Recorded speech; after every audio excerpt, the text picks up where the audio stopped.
2p के और y किसके इक्वल है 14p के। डियर स्टूडेंट्स, एक रिक्वायरमेंट हमने पूरी कर दी है क्वेश्चन की। अब दूसरी रिक्वायरमेंट क्या थी? Find the distance of its line of the action from point A. अब हमें पता है लाइन ऑफ एक्शन का फार्मूला क्या होता है, वो हमारे पास बेसिकली ये है g।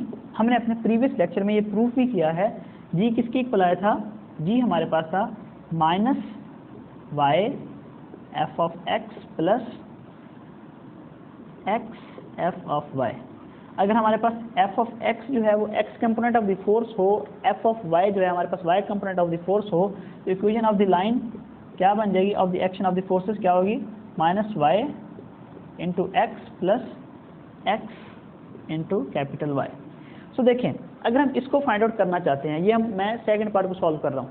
अगर हम ये जो रिजल्ट है distance of line of action from point A को फाइंड आउट करना चाहते हैं, तो उसके लिए हमें ये इक्वेशन ड्राइव करनी होगी, या ये इक्वेशन जो है इसमें हमारे पास रिजल्ट्स को पुट करना होगा। अब इस कंपोनेंट इस इक्वेशन में जो रिजल्ट है x की वैल्यू हमारे पास अवेलेबल है, y की अवेलेबल है। हमें फाइंड आउट करना होगा movement of all forces about fix point. अब हम ये जो मूवमेंट ऑफ द फोर्सेज है वो फाइंड आउट करते हैं फ्रॉम पॉइंट ए के। डियर स्टूडेंट्स, ये हमारे पास इंपॉर्टेंट पार्ट है, इसको ज़रा गौर से समझिएगा। मैं इसको नाम देते हैं इक्वेशन बी का। So now we find out, हम इस इक्वेशन के लिए वैल्यूज़ को फाइंड आउट कर रहे हैं। x हमारे पास है कैपिटल X, y भी है कैपिटल X। क्या है हमारे पास? कैपिटल X बेसिकली है resultant of x component of all the forces, और y क्या है हमारे पास? Sum of the magnitude of y component of all forces. और g हमारे पास यहाँ पर क्या है? g हमारे पास है मूवमेंट ऑफ फोर्सेज, जितनी भी फोर्सेज हैं अबाउट पॉइंट या फिक्स पॉइंट। अब हमारे पास यहाँ पर फिक्स पॉइंट क्या कहा है उसने? a कहा हुआ है, तो हम a फिक्स पॉइंट के along magnitude of the forces को movement of the magnitude of forces को फाइंड आउट करते हैं। Now we find out g about point a। क्या a के कंपोनेंट क्या है? a बेसिकली ओरिजिन पर है, तो a के कंपोनेंट क्या है? 0 0। ओके डियर स्टूडेंट, अब जरा देखिएगा मैग्नीट्यूड या मूवमेंट ऑफ द मैग्नीट्यूड को कैसे फाइंड आउट किया जाता है। g बेसिकली हमारे पास इक्वल होता है, मैं बेसिक इसका रिजल्ट लिख रहा हूँ, आप लिखिएगा एज वी, इसके बाद आप लिखिएगा, आप लिखें एज वी नो। क्या हम जानते हैं कि ये जो g है ये बेसिकली इक्वल होता है एफ डी के फॉर्म में, वेयर f क्या होती है हमारे पास? Magnitude of the force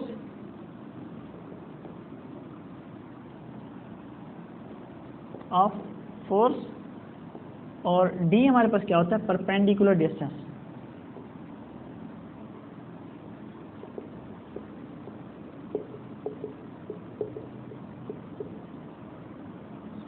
okay dear student, अब हमारे पास बेसिकली हम g जो है movement of the magnitude of all forces find out करेंगे अबाउट पॉइंट a के।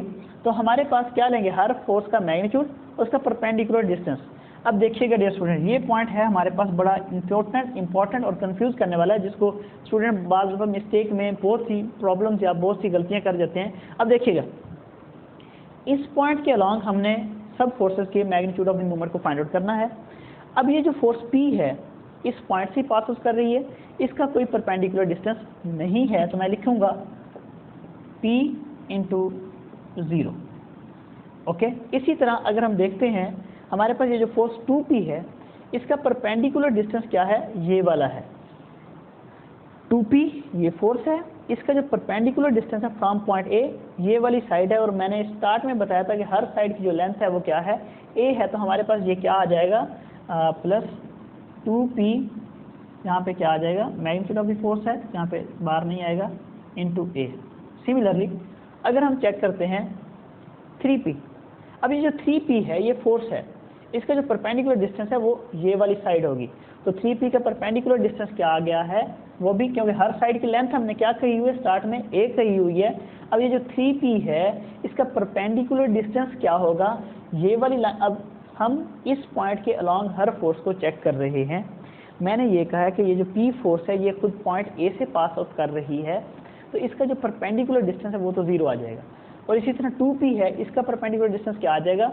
ये इस फोर्स की लेंथ है, ये साइड है, और इसका जो परपेंडिकुलर डिस्टेंस है वो ये वाली साइड आएगी। और हर साइड की लेंथ हमने क्या कही हुई है? A कही हुई है। तो हमारे पास बेसिकली 2p के साथ मेरे पास क्या आ गया है, a आ गया। इसी तरह ये जो 3p है ये इसकी साइड ये है, इसका जो परपेंडिकुलर डिस्टेंस है वो ये साइड बनेगी और इस साइड की लेंथ क्या हमारे पास a ही है, तो हमारे पास क्या आ जाएगा 3p इंटू a।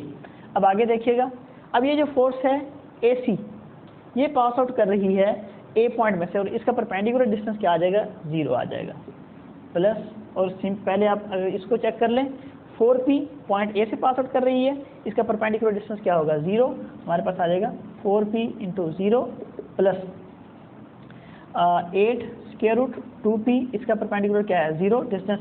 अब अगर हम इसकी डिस्कस करते हैं, अब ये जो फोर्स है सपोज दैट ये हमारे पास पॉइंट E हो, तो इस फोर्स का 8 स्क्वायर रूट 2p का परपेंडिकुलर डिस्टेंस फ्रॉम A क्या होगा AE, ये हमारे पास। अब हम इसको लिख लेते हैं, ये आ जाएगा plus 8 square root 2p into AE। Okay dear student, अब हमारे पास G क्या आ गया, G हमारे पास moment of magnitude of the forces क्या आया 0 plus 2pa plus 3pa plus 0 plus 0 plus 0 0 सब 0 हो जाएंगे और हमारे पास क्या आ जाएगा 8 स्क्वायर रूट 2p AE। अब हमारे पास AE है अननोन, अब हम AE को फाइंड आउट करेंगे इस ट्रायंगल की मदद से, कौन सी ABC। Now we find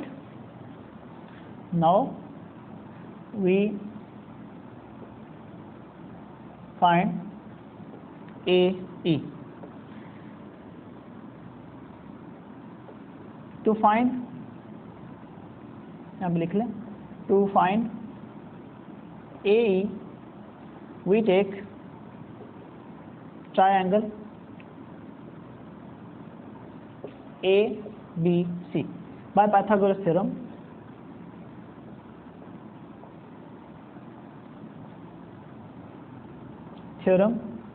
Pythagoras theorem हमारे पास क्या होता है, hypotenuse square is equal to base square plus perpendicular square. तो हाइपोटेन्यूज हमारे पास क्या आ रहा है, बेसिकली वो आ रहा है AC square is equal to होगा AB square plus AC square. Okay जी स्टूडेंट, अब हम चेक करें, हमारे पास ये जो AC है वो बेसिकली आप इसको इसी तरह लिख लें, AC स्क्वायर, एक इसके AB, इस साइड की लेंथ क्या हमारे पास A है तो ये बन जाएगा A स्क्वायर। सिमिलरली अब जो हमारे पास है AC, इसकी लेंथ भी क्या है, क्योंकि हर साइड की जो लेंथ है वो A है, तो हमारे पास AC क्या आ जाएगा डियर स्टूडेंट, AC हमारे पास आ जाएगा A square. Okay dear student, अब ज़रा देखिएगा ये जो AE है ये बेसिकली किसके इक्वल होगा, हमारे पास टोटल लाइन है AC के फॉर्म में। अब AC किसके इक्वल है, हाफ ऑफ, बेसिकली AE क्या है, इसका हाफ पोर्शन है, तो हम इसको यूँ लिख सकते हैं 1/2 AE। अब हम 2 को उस साइड पर ले जाएं तो 2AC किसके इक्वल आ जाएगा, AE की फॉर्म में। ओके डियर स्टूडेंट, अगर आपको ये बात समझ नहीं आई तो मैं आपको दोबारा समझा देता हूँ। मैंने ये कहा कि हमारे पास ये जो पूरी लाइन है इसकी लेंथ है हमारे पास AC, अब इसका हाफ पोर्शन है वो AE है, पर लेकर EC ये इक्वल है बेसिकली AC के, तो यानी कि 1/2 AC इक्वल होगा AE के। तो हमारे पास यहाँ पे जो पुटिंग है वो हमने गलत की हुई है, यहाँ पर बेसिकली AC किसके इक्वल आ रहा है, AC इक्वल है 2AE के। अब हम क्या करते हैं, 2 को इस साइड पर लेकर आए तो AE किसके इक्वल आ जाएगा 1/2 A स्क्वायर रूट 2 की फॉर्म में डियर स्टूडेंट। अब 2 को हम नीचे लेकर जाएं तो हमारे पास बेसिकली बन जाएगा 2 और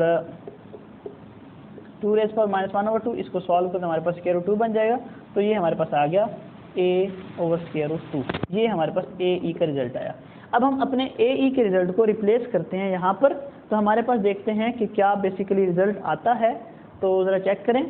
हमने AE का ये जो तरीकाकार है ये आपको समझ आई है। वो जो मिस्टेक थी हमारे पास वो ये थी कि मैंने स्टार्ट में ये गलती से लिखा हुआ था कि AC इज इक्वल 1/2 AE, बल्कि जबकि हमारे पास करेक्शन क्या है वो बेसिकली ये है कि AE जो है वो इक्वल है हाफ ऑफ AC के। तो ये हमारे पास गलती थी, इसको आप दुरुस्त कर लीजिएगा, बाकी हमारे पास सब ठीक है। अब हम वैल्यू को रिप्लेस करते हैं, AE की वैल्यू क्या है हमारे पास 2/स्क्वायर रूट 2 की, तो ये क्या आ जाएगा G, ये 0 हुआ, 2PA plus 3PA plus 8 square root 2 P into A over square root 2, तो ये स्क्वायर रूट 2 से स्क्वायर रूट कैंसिल हुआ, हमारे पास क्या आ गया है 2pa plus 3pa plus 8pa, इन सबको ऐड करते हमारे पास आता है 13pa, ये आ गया जी का रिजल्ट। अब आपने क्या करना है डियर स्टूडेंट, हमारे पास ये जो इक्वेशन नंबर बी है उसमें तमाम वैल्यूज जो हमें रिक्वायर्ड थी वो पुट करें तो हमारे पास एक इक्वेशन ऑफ लाइन आ जाएगी, जिसकी मदद से हमने डिस्टेंस ऑफ लाइन को फाइंड आउट करना है अबाउट पॉइंट ए के। जी, अब हम putting all values in equation B, so we get put value of G capital X capital Y in equation B.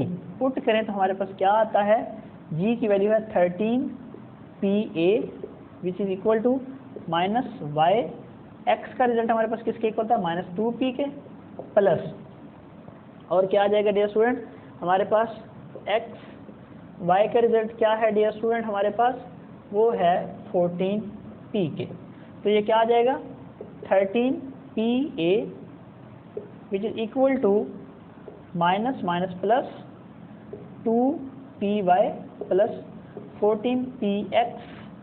अगर हम 13 को इस साइड पर लें तो हमारे पास इक्वेशन क्या बनती है 14px plus 2py plus 13pa is equal to 0।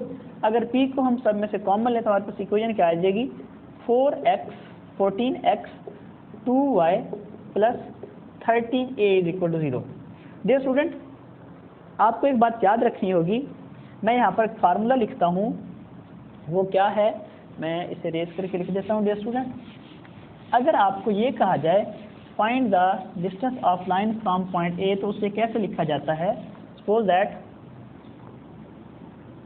आप इसको नोट कर लीजिएगा, suppose that we have equation of line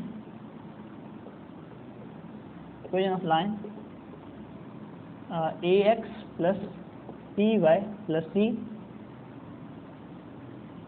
its distance about point a into x1 and y1 can be written as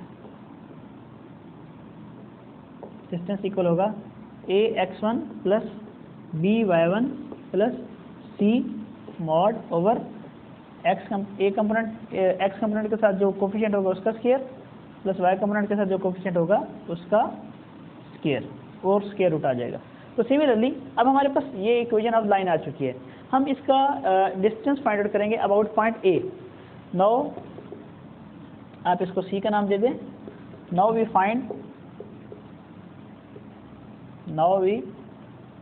find distance of equation of line C. Now we find distance of equation C about point A, इसके coefficient क्या है, component क्या है 0 0, तो क्या आ जाएगा D equal आ जाएगा 14, x की जगह पे क्या पुट करेंगे 0। इसी तरह डियर स्टूडेंट ये जो 13 है ये माइनस का 13 होगा, ओके, यहाँ पे 13 की जगह पे माइनस आएगा। इसी तरह 2 0 minus 13a over 14 square plus 2 square whole ऊपर स्क्वायर रूट आ जाएगा। तो अब मैं इसको यहाँ पर लिखता हूँ, क्या आ गया d इक्वल होगा 0 प्लस 0 माइनस 13a ओवर 14 का स्क्वायर किसके इक्वल होता है 196 प्लस 4 स्क्वायर रूट 2, तो हमारे पास क्या आ जाएगा माइनस 13a ओवर 200। अब मॉड की प्रॉपर्टी क्या होती है, वो नेगेटिव को पॉजिटिव में कन्वर्ट करता है, तो हमारे पास यहाँ क्या आ जाएगा 13a ओवर 200 किसके इक्वल आ जाएगा 100 क्रॉस 2, तो 100 का स्क्वायर रूट 10 आ जाएगा, तो हमारे पास बेसिकली रिजल्ट आएगा 10 स्क्वायर रूट 2। ये हमारे पास आ गया है distance of line of action from point A. तो ये हमारे पास कंप्लीट रिजल्ट हुआ। डियर स्टूडेंट, आज के लेक्चर में हमने क्या किया है, बेसिकली हमारे पास दो रिजल्ट्स को फाइंड आउट करना था। एक हमने magnitude of the resultant of the forces find out करनी थी, दूसरा हमने फाइंड आउट करना था distance of line of action from point A. हमने क्या किया, स्केयर लिया, स्केयर के साइड पे फोर्सेस लिए हैं P, 2P, 3P, 4P। हर साइड की जो लेंथ है वो A है, इसी तरह इसके डायगोनल लिए हैं और डायगोनल के साथ जो फोर्स है वो 8 स्क्वायर रूट 2P और इसी तरह 8 स्क्वायर रूट 2P की फॉर्म में। हमने क्या किया, मैग्नीट्यूड के लिए हमने ये कहा है कि हम एक्स कंपोनेंट और वाई कंपोनेंट को फाइंड आउट करते हैं। एक्स कंपोनेंट को कैसे फाइंड आउट किया है, हर फोर्स की मैग्नीट्यूड उसके साथ एंगल ऑफ कोसाइन लिया, फिर हमने ये डिस्कस किया कि इसके साथ एंगल किस तरह आ रहे हैं। एंगल को फाइंड आउट करने के लिए इंक्लिनेशन वाला तरीकाकार या मेरा लेक्चर नंबर 6 को सुनिएगा, उसकी मदद से हमने एंगल को फाइंड आउट किया। उन एंगल के साथ हमने एक्स कंपोनेंट और वाई कंपोनेंट को लिया, जिसके बाद हमारे पास एक्स कंपोनेंट का रिजल्ट आया है -2P और वाई कंपोनेंट का रिजल्ट क्या है 14P की फॉर्म में। तो हमने आर में वैल्यूज पुट किए। R basically magnitude of the force, magnitude of the resultant of the forces वो किसके इक्वल था, X square plus Y square whole square root. उसमें वैल्यूज पुट करने पर हमारे पास ये रिजल्ट आया है। फिर उसके बाद हमने कहा कि हम ये फाइंड आउट करते हैं distance of its line of action. तो उसके लिए हमारे पास ये इक्वेशन थी, इसमें हमने वैल्यूज पुट किए। इसमें हमारे पास रिक्वायर्ड रिजल्ट था जी को फाइंड आउट करने का तरीका कार क्या है, जी है हमारे पास movement of the force about point fix point. तो हमारे पास तमाम फोर्सेज का मूवमेंट फाइंड आउट किया गया है। मूवमेंट को कैसे फाइंड आउट किया जाता है, फोर्स मैग्नीट्यूड ऑफ फोर्स उसका परपेंडिकुलर डिस्टेंस। उसमें वैल्यूज पुट करने के बाद हमारे पास जी का जो रिजल्ट आया था वो हमारे पास आया था डियर स्टूडेंट कुछ हमारे पास 13PA की फॉर्म में। उसमें वैल्यूज पुट करके इक्वेशन को सॉल्व करने के बाद हमारे पास ये इक्वेशन आई है। इस इक्वेशन को हमने अभी कुछ देर पहले डिस्कस किया था कि distance of the equation of line from point A कैसे फाइंड आउट किया जाता है। उसमें वैल्यूज को पुट किया और हमारे पास डिस्टेंस का जो रिक्वायर्ड रिजल्ट है 13A ओवर 2 10 स्क्वायर रूट 2 की फॉर्म में आ चुका है। डियर स्टूडेंट, आपको कभी भी कोई प्रॉब्लम होती है, आपको किसी क्वेश्चन की समझ नहीं आती, तो आप कोशिश करें कि हमें जीमेल अकाउंट पर मेल कर सकते हैं या आप कमेंट बॉक्स में जाकर कमेंट कर सकते हैं। कोई भी आपको प्रॉब्लम हो, आप अपने प्रॉब्लम को पूछा करें अपने टीचर से। ये आप लोगों की गलत रविश है, हमारे अक्सर स्टूडेंट्स की गलत तरीन रविश है कि वो टीचर से कुछ नहीं पूछते, बस ठीक है जो पढ़ा दिया वो बस काफ़ी है। डियर स्टूडेंट, आप अपने साथ जुल्म कर रहे हैं, आप माफिया को प्रमोट कर रहे हैं। आप काइंडली कोशिश करें हर तरह की चीज़ पूछें ताकि आप नेक्स्ट में जाकर अच्छे स्टूडेंट बन सकें, क्योंकि आप अपने पेरेंट्स का पैसा और अपना टाइम और सब कुछ वेस्ट कर रहे हैं। अगर आप कुछ नहीं पूछेंगे तो आप ये तमाम चीज़ें वेस्ट करेंगे। काइंडली मेरी आपसे रिक्वेस्ट है, जो भी आपको प्रॉब्लम हो, आपकी जिस टीचर से रिस्पेक्ट में प्रॉब्लम है, आप ज़रूर डिस्कस करें, अदरवाइज आप इसके खुद जिम्मेदार होंगे। Thank you for watching my videos. अल्लाह हाफिज़।